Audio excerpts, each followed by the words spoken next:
today we are going to study cell wall inhibitors. Okay, so here we will study first penicillin. So this was the first antibiotic which was discovered in 1929 by British scientist Alexander Fleming. So he just discovered it, like he isolated it from a Penicillium chrysogenum and he named it as penicillin. But the actual large scale production was done by Howard Florey and his colleague in 1939. Okay, and that penicillin which was effective or it was first time it was clinically used was penicillin G. Okay, so initially this penicillin was very effective in controlling staphylococcus or pneumococcal infection. Okay, it's mostly active against gram positive bacteria, because gram negative bacteria it is not permeable. Okay, so most of the penicillin, like penicillin G or it is benzyl penicillin, their chemical structure, like they are derivatives of 6 amino penicillinic acid. Okay, and we will see different penicillin, semi-synthetic penicillin, so they have only the side chain is different. Okay, fine, remaining other are same, but in all the cell wall inhibitor, one common feature is that they have beta lactam ring. Okay, which is very essential for its bioactivity. Okay, so we'll see different type of penicillin, like how they have how different generations, or we can say different levels of penicillin was there, because initially whatever the penicillin was synthesized, it was just active against gram positive, but later on they have changed different side chain, and it we can see it now, it became broad spectrum and it is active against gram negative as well as positive bacteria. Okay, so we'll see that. So I'll show you this. Okay, this diagram. So penicillin, okay, if you classify it as, if it is very narrow spectrum, okay, so in narrow spectrum, it has one category is natural penicillin, which is penicillin G and penicillin 5. Then we have very narrow spectrum, which was specifically active against staphylococcus infection. So in that category, methicillin, oxacillin and nafcillin, these three come under very narrow spectrum of penicillin category. Okay, then we come to broad spectrum of, these were narrow spectrum and very narrow spectrum. Now broad spectrum, in broad spectrum we have a category called as aminopenicillin, which is amoxicillin and ampicillin. Now extended spectrum means they can show activity against different bacteria, both gram positive, negative. Okay, so in that they were very specific to pseudomonas. Okay, so they were carbapenicillin and tetracycline. So now we'll see each one in detail. Okay, so first we come to natural penicillin, which is penicillin G or benzyl penicillin. It was effective against gram positive bacteria, and they were lactamase sensitive.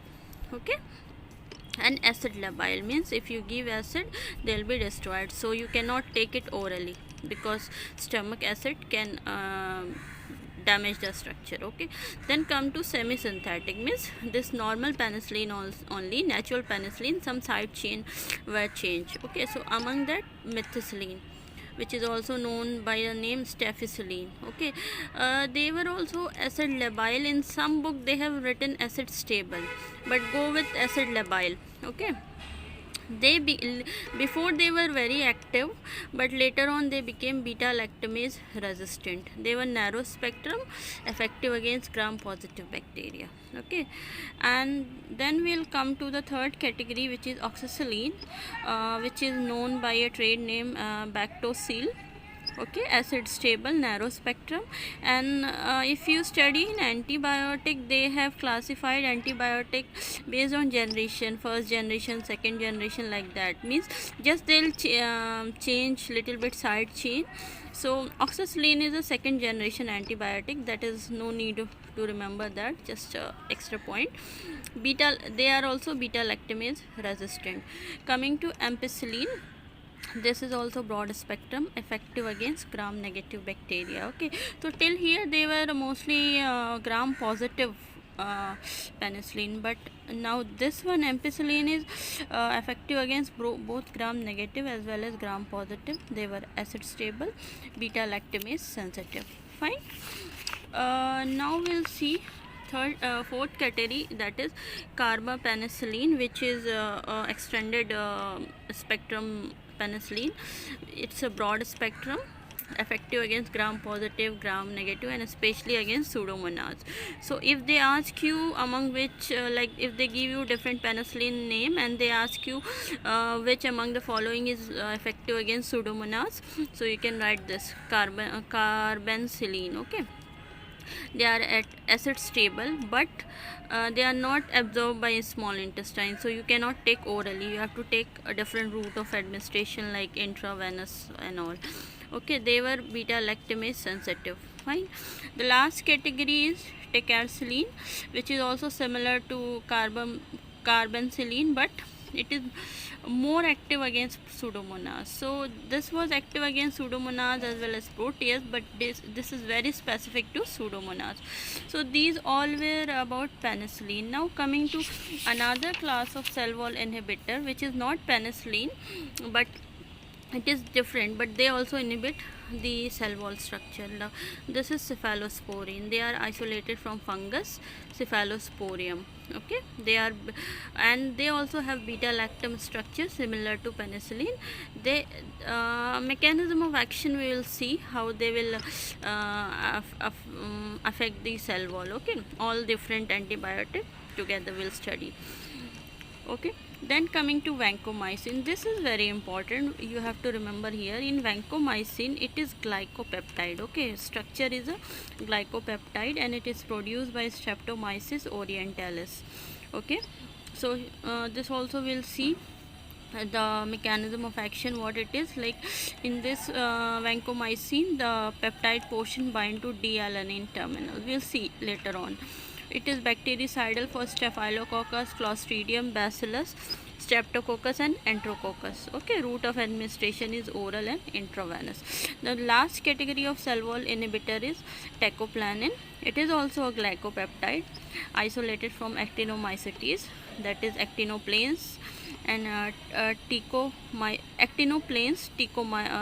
Tecomyceticus. Okay, and the structure and mechanism of action is same as vancomycin, and it is effective against Staphylococcus, Enterococcus, Streptococcus and Clostridia. Okay, now we'll see the mechanism of action of cell wall inhibitors. Okay, so how these all cell wall inhibitors, they will inhibit the cell wall synthesis. So we all know that in bacterial cell wall synthesis there is a transpeptidation reaction. So if you see here, this is a cell wall. The cell wall is composed of NAM and NAG. Okay, so these two layers are there, peptidoglycan layer, NAM and NAG, and in this two layer there is a cross linking. Okay, NAM and NAG are cross linked. Okay, this cross linking makes the cell wall very thicker. Okay, very strong. So this cross linking is done by transpeptidase enzyme. Clear? So what happened, penicillin antibiotic, it will bind to this transpeptidase enzyme. So if this penicillin transpeptidase binding occur, then this cross linking will be blocked. Although cell wall synthesis will continue, but cross linking will not occur. So if there is not a cross linking, so cell walls will be not strong and later on it will be degraded. And this complex, transpeptidase and penicillin complex, what it will do, it will stimulate the release of autolysin, one of the enzyme which will digest the cell wall and cell will lyse. Okay, this is the action of most of the cell wall inhibitor. But if we come to vancomycin, how vancomycin and one more was teicoplanin. Okay, so this both what they do, they will not bind to transpeptidase enzyme, but in this cross linking there is a d-alanine amino acid terminal. Okay, so this vancomycin will go and bind to this d-alanine terminals. Okay, so again it will block the transpeptidase reaction. So this was all about cell wall inhibitors. So I hope it is clear to you. We'll see in next video, we'll see about drug resistance. Thank you so much.